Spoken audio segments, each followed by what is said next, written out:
Macam mana 3 pergerakan dalam semayang yang boleh batalkan semayang? Contohnya dia berjalan 3 langkah berturut-turut, batal semayang. Tengok contoh, ni kaki.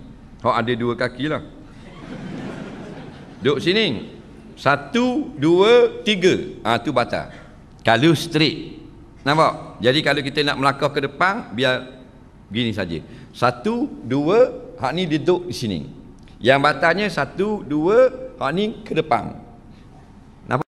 1, 2, 3. 2 begini. 1, 2, 2 saja. Walaupun dia sini balik 2. Ni kata ulama. Nak? Jadi kalau nak ganti orang untuk imam batal apa semua, jangan sampai kita batal pula. Nak? Tok imam tengah mayang subuh, dah nak habis rakaat pertama, keluar. Tak maaf dia, dak mandi junub, balik. Tok imam keluar. Nah, jadi kosong depan. Bila kosong depan, orang yang belakang gantilah. Bila ganti jangan sampai 3 kali turut-turut. 1, 2, 3. Batal lah semayang dia. Pergi cekat saja. 1, 2. Bos sini dak batal. Nak? Senang perjalanan. Cuk, duduk situ. Tak batal 2. Tapi yang peliknya orang Malaysia ni, bila dia pergi depan, dia jadi gambar slow. Waktu pelik. Padahal tak ada ulama kata kena buat gambar slow. Langkah macam biasalah. 1, 2. Kita tak. Kalau boleh kenal tu, kalau slow motion itu Malaysia, orang Malaysia. Slow.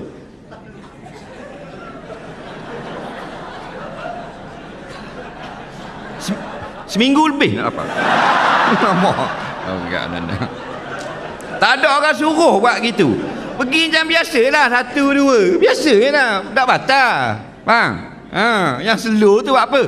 Pasal dia tak belajar, dia jenis copyright control. Dia tengah mayang ada lagi. Slow. Siap bila-bila dia pun slow. Memang slow juga dia. Tak ada ulama suruh buat slow gitu.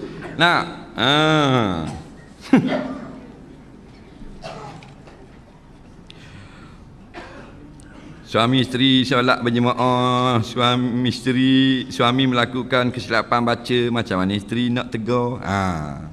Suami jadi imam, isteri jadi makmum. Jadi sampai kat bacaan lekat. Lakum.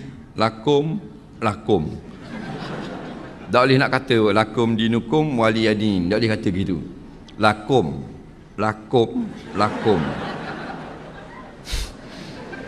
Jadi bini pun subhanallah. Bini. Jadi boleh tak sambung kalau subhanallah gitu? Tak boleh dah. Atau tepuk tangan. Aku tahu dah tepuk tangan tapi tak boleh sambung ni. Jawabnya, kalau semayang bersama laki-laki yang biasa tak boleh sebut. Tapi kalau suami isteri boleh sebut. Sambunglah. Nampak tak? Boleh sambung. Sebab tujuannya bertepuk tangan kerana menjaga suara wanita di kalangan laki-laki. Tapi dah bersama suami isteri yang sambung. Lakum dinukum waliyadin. Faham tak? Suami pun okey. Lakum dinukum waliyadin. Boleh jadi suruh tepuk tangan tu di khalayak ramai. Dah suami isteri ada fitnah tak? Ada fitnah tak? Tak ada.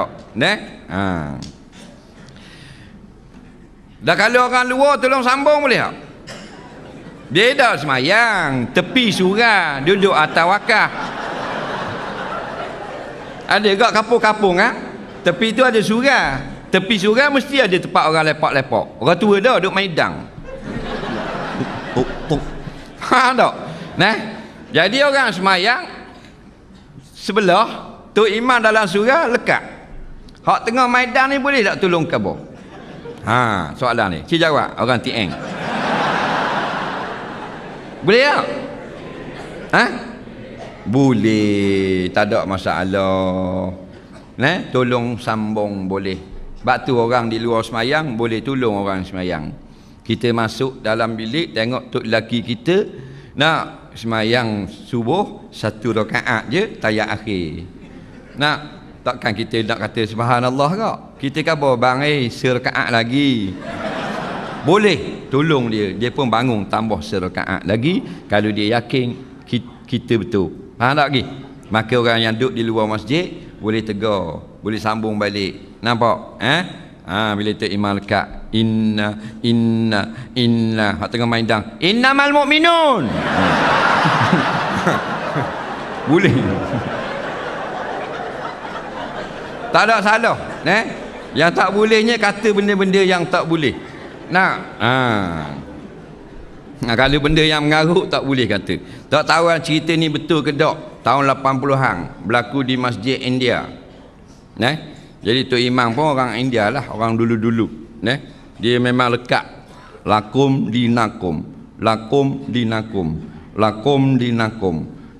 Budak India jawab, wadi tak ada mari. Faham tak? Jadi kejut habis orang, batal habis semayang. Pada gelok gitu je. Pasal panasan lama sangat. Tak ada